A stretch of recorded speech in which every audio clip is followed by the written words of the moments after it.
Very proud to be with them here today. We have Terry, the Acting Commissioner of Division of Homeland Security and Emergency Services, Marie-Therese Dominguez, the Commissioner of the State DOT, Major General Raymond Shields, Adjunct General of the New York National Guard, Major Bob McConnell, Troop G, New York State Police, Frank Hoare, the Executive Director of the Thruway Authority, and Jim Cable, the State Fire Administrator for the New York Division of Homeland Security and Emergency Services as well.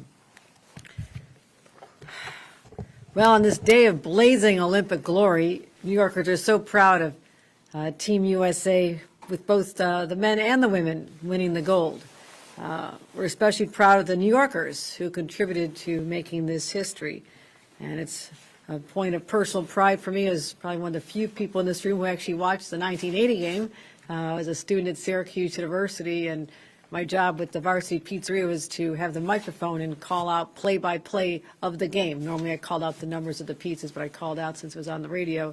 I told everybody, and there was this joy that I'll never forget when we all made history and the Miracle on Ice was complete. So I was proud to witness that today. At the same time, I was getting blizzard briefings. So it was a day we made history, and it certainly was glorious for all of us. But I'll say this, we do not want to make history today when it comes to the weather. When you look at the scale of the storm that's descending in our state, and actually in some parts starting already, this will be something the likes of which we've not seen in years. And what we're experiencing right now with just lighter flurries throughout, particularly downstate, is really just the calm before the storm. And I'm telling you, as we're standing here, the worst is yet to come, so do not take for granted that this is going to be it. It's going to exceed all expectations even now, so you need to be prepared for the worst. And in fact, New York City is bracing for one to make some history, be in the top 10 worst winter storms in the last 150 years. So digest that for a second. We talked about that's the history we do not want to make today. We're taking this so seriously because literally lives are at stake. I'm here at the State Emergency Operations Center in Albany. It's the nerve center for our storm response. And again, this is my gold medal Olympic team. They train, they practice, they tabletop, they will put in the long hours to prepare 24/7, and they are the best. They are absolutely the best you can find in this entire country. So this is who we have on our team to go in and fight Mother Nature over the next 24 hours. And they're seasoned pros and ready to really guide me and this entire state through any emergency. So again, people woke up this morning and said, it's not so bad, it looks like just a dusting. The day is young, my friends, the day is young. And so we have to make sure that you're aware that in the next couple of hours, the light snow you see on Long Island, in New York City, in the Hudson Valley, will transition very rapidly into heavier, wetter snow, which has the capability of downing power lines, which means people will be in the dark. Long Island and New York City and lower Hudson Valley are literally in the direct eye of the storm. There's no getting around that. We've looked at the most recent modeling, just up to date in the last few minutes, and there is no way these predictions are wrong. It is coming, and it's going to be hard felt. And it's the first time in a decade that New York City has been under a blizzard warning, as well as Long Island and Orange, Rockland, Putnam, Dutchess, and Ulster counties are all now have been updated today to be in blizzard warning areas. So the reason this is so dangerous, now we have experts from Buffalo who came over here to help us manage this, and they know blizzards. I know blizzards, but we're talking about a very densely populated area. And that is the danger, as well as people not as experienced with dealing with the severity of a storm like this. And it's that combination, the higher population, the inexperience in dealing with this, that really is something that we're concerned about, which is why we've taken so many steps to be proactive and be ready for the worst. And it can absolutely be paralyzing if you attempt to drive in it. Imagine driving with all the lights off. It's completely dark. There's no headlights. You are in complete darkness. That's what it feels like when you're driving through a blinding blizzard. You cannot see anything, including the car or perhaps the snowplow in front of you. And we have countless cases where people have been harmed because they could not see the cars in front of them. So we're taking every precaution.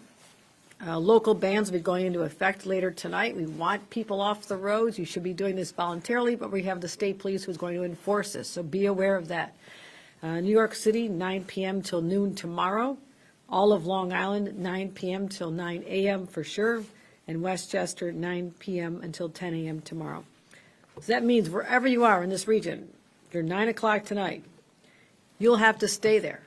So do not think you're going to visit mom and dad or your boyfriend or girlfriend and get on the roads at 10 o'clock and head home. It's not happening, and it's not smart to do that either. For the counties without travel bans, we're also banning empty commercial vehicles and tandem tractor trailers. They're banned on I-84, as Commissioner Dominguez reported yesterday, and all state roads south of I-84, starting today at 4 o'clock. That's for the empty commercial vehicles and tandem tractors. Commercial vehicles are also restricted to the right lane only, so they don't slow people down. And I will tell you, I've seen this personally. When a tractor trailer jackknifes and blocks off the thruway or major road, you can literally shut down an area for upwards of 36 hours, has happened in Buffalo a number of years ago. And what happens when people are stranded on the road? It's a desperate situation for moms with little kids in the car or someone who needs medical attention. We had buses with students trying to get back from sports events who were stranded for days, a day and a half. And so please, whatever you need, any groceries, any medicines you need to be refilled at the pharmacy, any pet food you need to have, do it right now, because the clock is going to run out and you may not be on the roads after 9 o'clock tonight. And for those who rely on mass transit, which is many, many individuals downstate New York, expect some disruptions. The MTA will do its very best to maintain normal service to the extent possible. Regular subway service as of right now, they'll run locally. Metro North will run on a weekend schedule, and the Long Island Railroad service will be suspended at 1 a.m. because it'll be dangerous and we want people to stay home. So Mayor Mamdani announced an hour ago schools will be closed tomorrow. New York City schools will be closed, and we expect many in Long Island as well as the Hudson Valley to close as well. So let's just speak briefly about the forecast. Wish I had better news. It's not great. We have actually updated snow amount projections. They don't seem to be going down. They seem to be going up. In some areas we're going to be 12 inches to now 18 inches. 18 inches have now morphed into 24 inches. And so they've all picked up, and we expect around 6 o'clock tonight, that's the witching hour for this storm, everything's going to shift. And the snow will accelerate, the wind will accelerate, and from that point on, the conditions will be nothing but dangerous. This blizzard will carry into midday tomorrow before tapering off Monday evening. That is the only good news, is that's not a multi-day duration blizzard, which we have experienced in other parts of the state. And the forecast totals, as I said, New York City and Long Island expecting 2 feet of snow. 2 feet of snow, not over the next week, but in the next day. And that is that ferocity that I'm warning about, is it's going to come down heavy. You're not going to be able to see when the wind whips it up. The conditions are nothing but treacherous. Hudson Valley, 12 to 18 inches. Capital Region, 8 to 12 inches. And the rest of the state, 2 to 6 inches. Now the wind gusts, I mentioned the wind. Upwards of 60 miles an hour. We're talking about hurricane force winds. We'll be whipping up the snow, the wind, and of course the shoreline, the coastline of southern Westchester, New York City, and Long Island. The worst part will be eastern Long Island. We're going to have coastal flooding as well. You should expect that there'll be coastal flooding. We already have resources deployed in those areas to be able to respond to that as well. So what we're trying to do is prepare people. We've been in constant communication. I've called, either spoke to directly or left a message for every one of the county executives in this area. We've launched our preemptive offense, and I declared a state of emergency as the first part of this offensive position. 22 counties. We were up from 17 now to 22 counties have been added to our state of emergency region. It's in effect. We've activated the National Guard. Thank God for the National Guard. We have over 100 members, more if necessary, staged across Long Island, New York City, and Lower Hudson Valley. And they've deployed additional 25 vehicles to help with a downstate response. They're ready to be nimble. They'll go where they're needed. They can do anything from helping individuals be rescued out of their vehicles or helping transport emergency personnel or medical personnel to their jobs. It's truly life-saving in these situations when they cannot be on the roads. And again, my teams are talking about how we stockpile equipment. So none of our counties affected have to worry about running out of equipment. I've got reassurances. We have plenty of salt. This was a problem last year, but we have plenty of salt in our stockpiles, extra equipment, extra personnel ready to on standby as well. And the DOT and Thruway Authority have more than 2,000 plows who've been out already clearing and prepping our roads. And they're not going home. They'll be out overnight and through the day tomorrow. And they'll work overtime, and sometimes good things happen in overtime, especially if you're watching hockey today. So we know that we're going to be working really hard and intense. So I'm excited to know I have them on the ground because they are the very best. As I mentioned, power outages. We have over 6,000 utility workers ready to get the power back on, but sometimes it is dangerous for them to be out there. Whether it's the live wires that could be on the ground or the winds are so high, it is just too dangerous for them to go up a pole and risk their own lives to get the power on. So please be patient if you lose power. Certainly report it, but there's a very good chance we already know about it because we monitor this so closely. And their job is to get you in a safe situation with your power back on as soon as humanly possible and safely. So the restoration of power, as I mentioned, may take some time. What you should be doing, I'm talking about what the state is doing, what localities are doing, but let's talk about what you as New Yorkers can be doing at this time. Like I said, keep track of your local forecast. You need to know what's happening. If you plan to travel, check the travel bans. If you want to use public transportation, check the schedules before you even leave your home because everything could have changed. And follow all the travel advisories as bans. Do not get pulled over by the state police because you're just jeopardizing them and keeping them from doing other possibly life-saving work. And if you're an employer downstate, please communicate with your employees now so they can perhaps allow for telework in situations where it's available. And if you can, just work from home Monday. That's the smartest, best thing you could do. Probably be more productive than getting stuck in a ditch on your way to work. So keeping supplies in your cars, everybody should know this by now, but you've heard me say this for months. Blankets, shovel, flashlight, extra batteries, your cell phone chargers, food, water, even extra clothes. And I'm going to let Marie-Therese reiterate this because she says it better than anybody. When she says, don't crowd the plow, she says that in her sleep because she wants to keep the plow drivers safe. But if they get into an accident, that is a whole route that is not being serviced, and it is jeopardizing the safety of other motorists as well. So please be smart and respect them and know they're doing their jobs. They're not trying to make your life miserable by going slow in front of you. That's how they're supposed to do it. So I want to keep individuals safe when they're handling the snow themselves, the shoveling. You can watch my video for shoveling techniques. It has gone viral, so I think everybody around the world knows how to shovel snow. But be smart about it.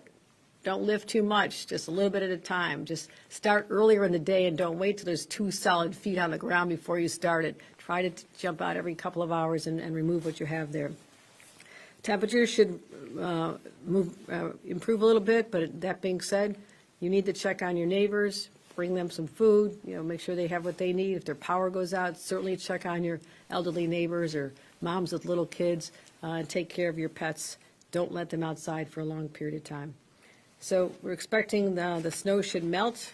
Make sure that we're excited about the snow melting. I just received word from our top-notch weather system, maybe another storm at the end of the week, but not officially. We're hoping that is just alerting us as the possibility. But the best thing you can do is text 333-111, and that'll connect you with your county or your borough, and you'll have all the latest emergency updates from your locality as well as from us. So other than that, just settle in. Just keep watching replays of the Miracle on Ice from 1980, which I've seen a dozen times in the last day. Watch this morning's again, because it'll really make you excited to know how proud we are of our men who brought home the gold this morning. So watch some more Olympics, read a book, catch up on the news, call your family members, call your moms, especially call your moms. And we can do this. New Yorkers, we're tough. or resilient or hardcore, but don't think that you are stronger than Mother Nature.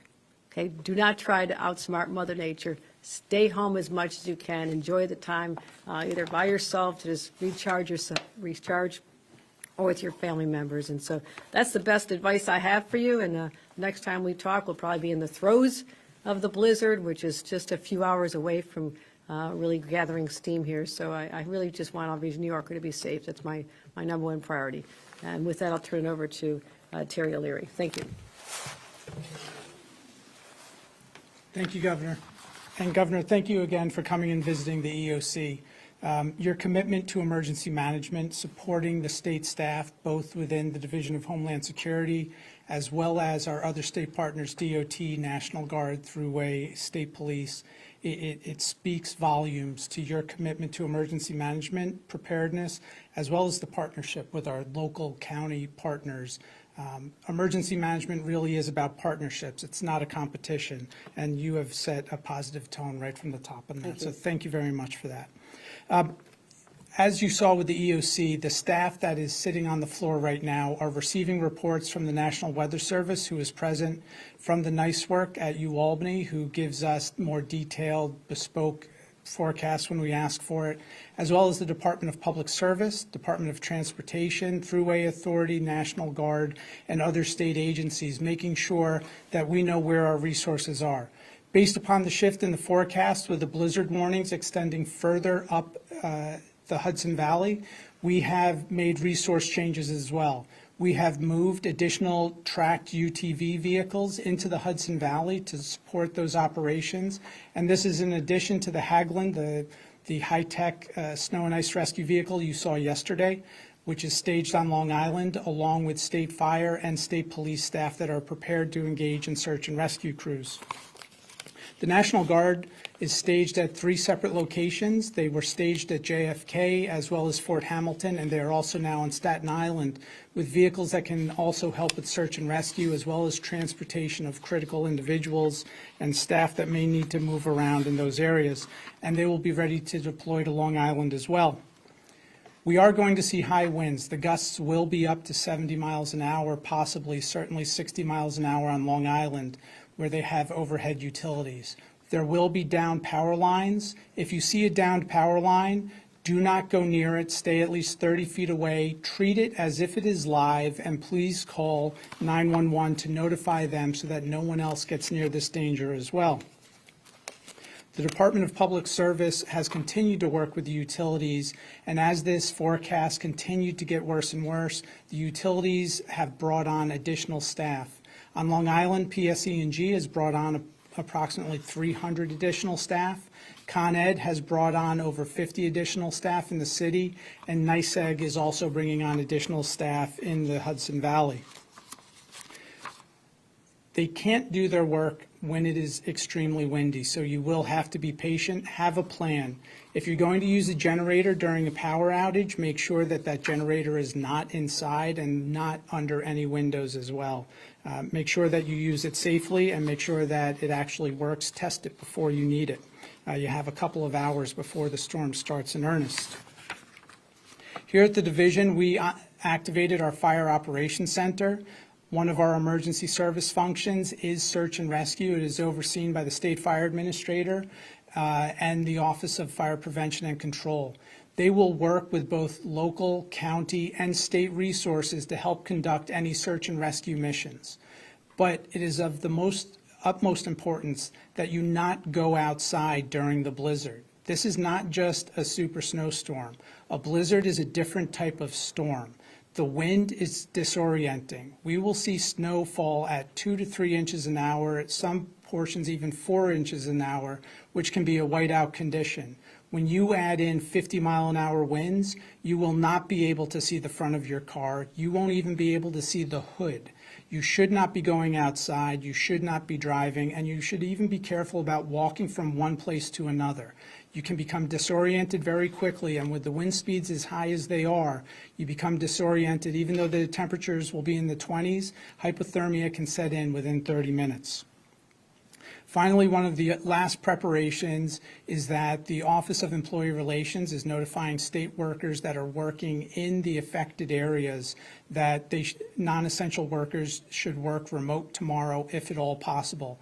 That would cover Long Island, New York City, Westchester, Rockland, Orange, Putnam, Dutchess, Sullivan. I believe that's it. So, but please check with your office. OER is putting out notifications to all state workers to let them know if you're in the affected region.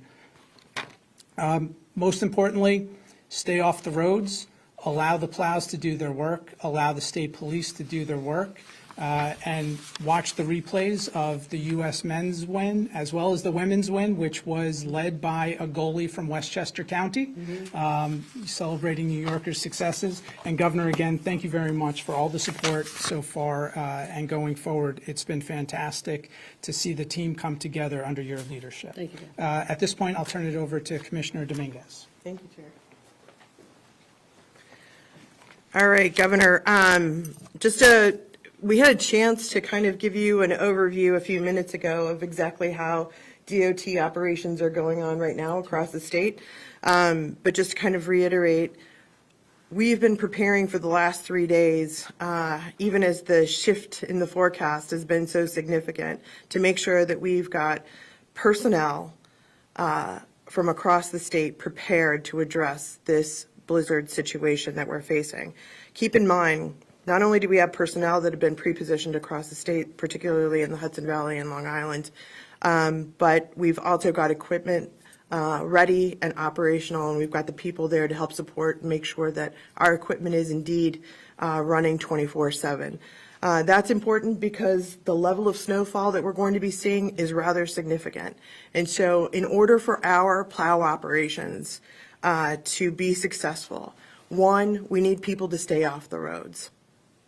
As everyone has reminded you, please, please stay home. Enjoy the snow.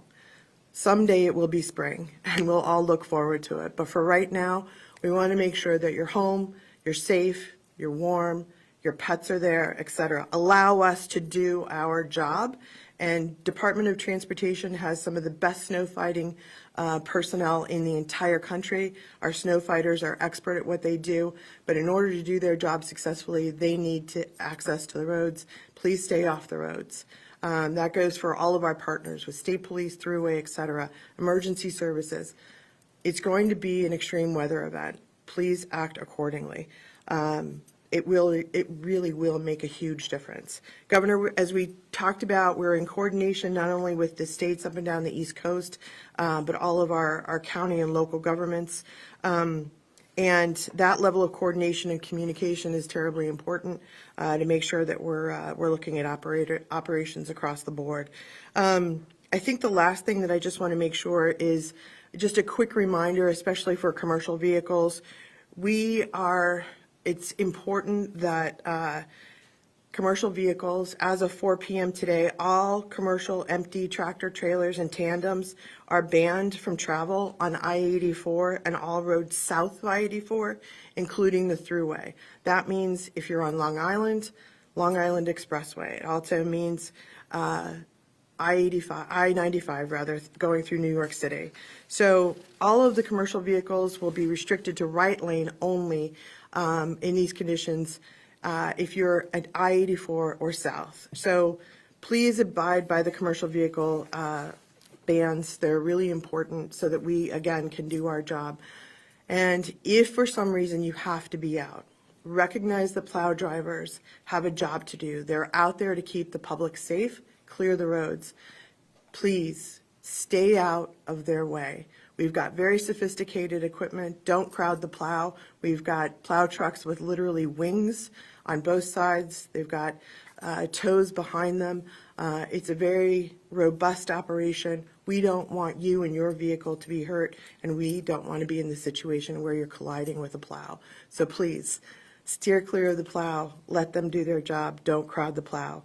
Governor, you were terrific at assembling such great talent across the state. It's really important that all of us, not just the leadership here, But as you saw from some of the pre-briefings here, we've got great people on the team, and thank you very much for such an incredible level of coordination across the state. Appreciate it.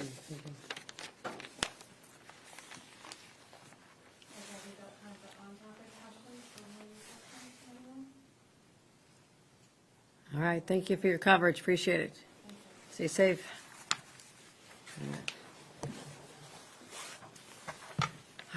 All right, thanks, Terry.